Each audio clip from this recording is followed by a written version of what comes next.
తాకట్లో ఉన్న మీ బంగారాన్ని విడిపించి ఆ రోజు ఆన్లైన్ రేటుకి కొంటాం. Sharma gold company. Welcome to ప్రజా కోర్ట్. ఇవాళ మన కోర్టులో ఉన్నది ఎవరో తెలుసా? రత్నదేవి అనే ఒక మహిళ.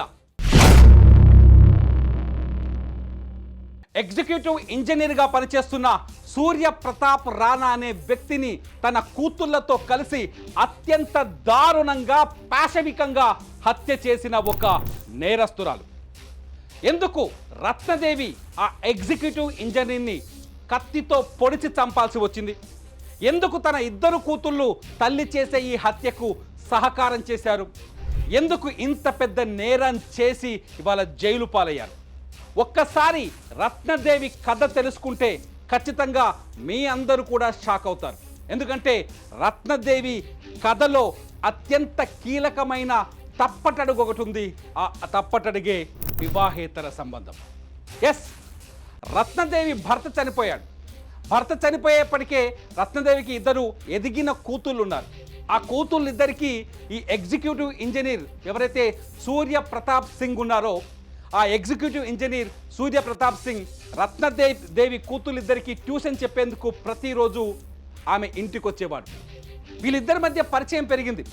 కూతుళ్లకు ట్యూషన్ చెప్పడంతో పాటు ఆ రత్నదేవికి ఈ సూర్య ప్రతాప్ సింగ్ ప్రేమ పాఠాలు కూడా చెప్పాడు. ఇద్దరి మధ్య ప్రేమ కుదిరింది, ఇద్దరి మధ్య రిలేషన్షిప్ ఏర్పడింది. ఇద్దరు కలిసి ఒకే చోట జీవించాలనుకున్నారు. ఇక్కడ రత్నదేవి ఒక కీలకమైన పాయింట్ని మర్చిపోయింది. ఎదిగిన ఇద్దరు కూతుళ్ళు ఇంట్లో ఉన్న తర్వాత మరో వ్యక్తితో, అంటే వాళ్ళకే ట్యూషన్ చెప్పే ఒక టీచర్తో, ఒక వ్యక్తితో వివాహేతర సంబంధం పెట్టుకుంటే అది తీవ్రమైన పరిణామాలకు దారితీస్తుందనే సంఘటనను రత్నదేవి మరిచిపోయింది.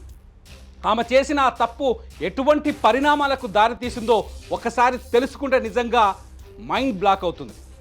రత్నదేవికి సూర్యప్రతాప్ సింగ్కి రిలేషన్షిప్ వాళ్ళిద్దరి మధ్య సంతోషాన్ని పెంచింది. రత్నదేవికి సూర్యప్రతాప్ సింగ్ ఉన్న రిలేషన్షిప్తో వాళ్ళిద్దరి మధ్య నమ్మకాన్ని పెంచింది. వాళ్ళిద్దరూ చాలా సంతోషంగా హ్యాపీగా ఉన్నారు. కానీ వాళ్ళ పిల్లలు ఎంత హ్యాపీగా ఉన్నారనే సంఘటనని మర్చిపోయింది రత్నదేవి. నిజానికి ఏం చేశాడంటే సూర్యప్రతాప్ సింగ్ ఏకంగా తన ఇంటిని ఖాళీ చేసి వచ్చేసి రత్నదేవి ఇంట్లోనే ఉండటం మొదలుపెట్టాడు. అంతేకాదు తనకు సంబంధించిన ఏదైతే ప్రాపర్టీలు ఉన్నాయో తీసుకొచ్చి రత్నదేవి చేతుల్లో పెట్టేశాడు. ఇటు రత్నదేవి కూడా తన భర్త చనిపోయిన తర్వాత వచ్చిన పెన్షన్ తీసుకెళ్లి సూర్యప్రతాప్ సింగ్ చేతుల్లో పెట్టేసింది. ఇదంతా చాలా హ్యాపీగా సంతోషంగా జరుగుతున్న తరుణంలోనే మరొక దుర్మార్గం తెరపైకి వచ్చింది.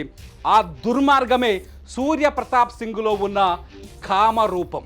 రత్నదేవికి ఇద్దరు కూతురు ఉన్నారు కదా, ఆ ఇద్దరు కూతులని తన కన్న బిడ్డల్లా చూసుకోవాల్సింది సూర్యప్రతాప్ సింగ్. కానీ సూర్యప్రతాప్ సింగ్ ఏం చేశాడో తెలుసా? అందులో పెద్దమ్మాయి పైన కన్నేశాడు.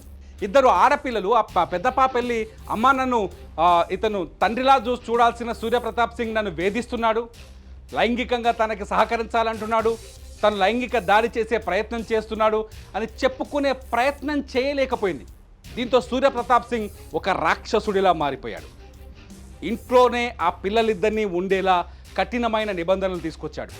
వాళ్ళపైన నిఘా పెట్టేశాడు. మొత్తం నా కంట్రోల్లోనే బతకాలి మీ తల్లి కూతుళ్ళంతా అని చెప్పేసి ఒక సీరియస్ కండిషన్ పెట్టి వాళ్ళని హరాస్ చేయడం స్టార్ట్ చేశాడు. కారణం ఏంటి అంటే ఆ పెద్దమ్మాయి రత్నదేవి పెద్ద కూతురు అతనికి లొంగిపోలేదని చెప్పి. రత్నదేవికి కూడా ఈ సంఘటన తెలిసింది.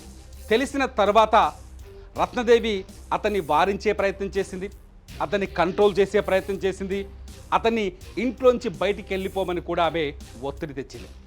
ఒత్తిడి తెచ్చినప్పుడు ఏం జరిగిందంటే, అప్పట్లో వివాహేతర సంబంధం పెట్టుకున్న తొలినాళ్లలో వాళ్ళు ప్రేమగా ఒకరికొకరు ఇచ్చిపుచ్చుకున్న డబ్బులు కావచ్చు, ఆస్తులు కావచ్చు, ఆ వివాదాలు ఒక్కసారిగా తెరపైకి వచ్చాయి. ఎప్పుడైతే రత్నదేవి పైన ఇంట్లోంచి వెళ్ళిపోమని ప్రతాప్ సింగ్ ఒత్తిడి చేయడం మొదలుపెట్టాడో అప్పుడు రత్నదేవి కూడా తన డిమాండ్ తెరపైకి తీసుకొచ్చింది. ఏంటంటే, నా భర్త పెన్షన్ డబ్బులన్నీ నీ ఇల్లు కట్టడానికి, నీకు కారు కొనివ్వడానికి ఖర్చు చేశాను, ఆ డబ్బులన్నీ ఇస్తే తప్ప నేను ఇల్లు దాటి వెళ్ళిపోను అని చెప్పేసి అతనిపైన గట్టిగా డిమాండ్ చేస్తూ కూర్చుంది. అతనిపైన ఒత్తిడి చేసింది. దీంతో సూర్యప్రతాప్ సింగ్ ఏం చేశాడంటే, వీళ్ళందరినీ బందీలుగా ఉంచి నేను చెప్పినట్టే చేయాలి, లేకపోతే నా మాట వినకపోతే మీ అందరినీ చంపేస్తాను, నీ కూతుర్ని కూడా నాతో లైంగికంగా సహకరించమని చెప్పు అని చెప్పేసి రత్నదేవిని ఒత్తిడి చేయడం మొదలుపెట్టారు. ఆ పరిణామాల ఫలితం ఏంటో తెలుసా? ఎలాగైనా సూర్య ప్రతాప్ సింగ్ అనే ఈ రాక్షసుని వదిలించుకోవాలని రత్నదేవి ఆలోచించడానికి కారణమైంది. ఒకరోజు రాత్రి సూర్య ప్రతాప్ సింగ్ ఎప్పుడైతే కాముగా సైలెంట్గా కనిపించాడో ఆ రోజు రాత్రి రత్నదేవి తన ఇద్దరు కూతుళ్ళ ద్వారా సూర్య ప్రతాప్ సింగ్ని బంధించింది. ఇద్దరు కూతుళ్ళు వెళ్ళి సూర్య ప్రతాప్ సింగ్ని పట్టుకున్నారు. రత్నదేవి కిచెన్లో కూరగాయలు కట్ చేసే కత్తి తీసుకొచ్చి అతన్ని మెడపైన విచక్షణ రహితంగా పొడిచి పడేశారు. రక్తపు మడుగులో కుప్ప కూలిపోయిన సూర్య ప్రతాప్ సింగ్ ఆ ఇంట్లోనే ప్రాణాలు కోల్పోయాడు. తల్లి కత్తితో కసా పొడుస్తుంటే కూతుళ్ళు కసిదీరా చాలా సంతోషంగా చూశారు ఆ సీన్ని. పోలీసుల ఇన్వెస్టిగేషన్లో అదే విషయాన్ని చెప్పారు. అంటే అతడు వాళ్ళని ఏ స్థాయిలో వేధించాడో ఇక్కడ మనం అర్థం చేసుకోవచ్చు. పోలీసుల విచారణలో నిజాలన్నీ ఒప్పుకున్నారు. చాలా స్పష్టంగా పోలీసులకు చెప్పారు, నా పెద్ద కూతురు పైన ఈ సూర్య ప్రతాప్ సింగ్ అనేవాడు కన్నేయటం వల్లే ఈ పని చేయాల్సి వచ్చిందని రత్నదేవి పోలీసుల ముందు అంగీకరించింది. ఈ కథలో మనం తెలుసుకోవాల్సిన విషయం ఏంటంటే వివాహేతర సంబంధాలు ఎప్పుడైనా చాలా దారుణమైన ముగింపుకే దారితీస్తాయి. కాబట్టి నేనేం చెప్పాలనుకుంటున్నానంటే ప్రజా కోర్టు ద్వారా దయచేసి వివాహేతర సంబంధాల విషయంలో జాగ్రత్తగా ఉండండి. వివాహేతర సంబంధాలని పెట్టుకుంటే చివరికి అవి మీ ప్రాణానికి కూడా ప్రమాదంగా మారే అవకాశం ఉంది. నేను చెప్పే ఈ మాటల్లో అబద్ధముందా, నిజముందా? ప్రజా కోర్టులో మీరు ప్రజా తీర్పు చెప్పండి. రత్నదేవి చేసింది తప్ప కాదా? చూస్తూనే ఉండండి మరో స్టోరీ కోసం సుమన్ టీవీ.